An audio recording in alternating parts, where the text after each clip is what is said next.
கெட்ட வார்த்தை சொல்லி வளர்க்காதீங்க பிள்ளைகளை. வசை சொற்கள் குழந்தைகளின் ஆளுமை தன்மையை குறைக்கிறது. சைக்காலஜி. பிரபஞ்ச சக்தி ரொம்ப அற்புதமானது. எனக்கு தெரியல உங்க வீட்டுல ஏன் அந்த குழந்தை வந்து பிறந்திருக்குன்னு. என் வீட்டுல பிறந்திருக்கலாம்ல, அது ஏன் உங்க வீட்டுக்கு வந்து பிறந்திருக்கு? இயற்கை, இறைவன், இந்த பிரபஞ்சம் உங்களையும் உங்கள் கணவனையும் உங்களையும் உங்கள் மனைவியையும் இந்த குழந்தைக்கான பொறுப்பாக தேர்ந்தெடுத்து இருக்கிறது என்பதனை மட்டும் நீங்கள் மனதில் நினைச்சுக்கிட்டு அந்த குழந்தையை அணுகுங்க. இனிமேல் 12 பேர் சீடர் கொண்ட ஒருத்தர் எப்ப பார்த்தாலும் சீடர்களை திட்டிக்கிட்டே இருப்பாராம். 12 சீடரை வச்சுட்டு திட்டிக்கிட்டே இருப்பானா ஒரு குரு.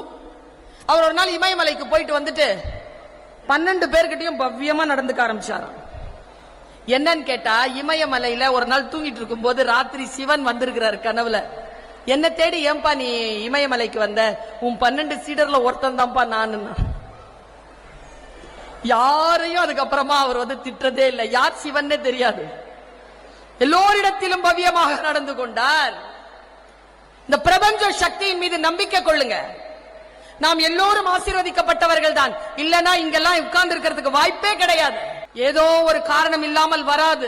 இயற்கையை நம்புங்கள், இறைவனை நம்புங்கள் என்பதற்காக சொல்லுகிறேன்.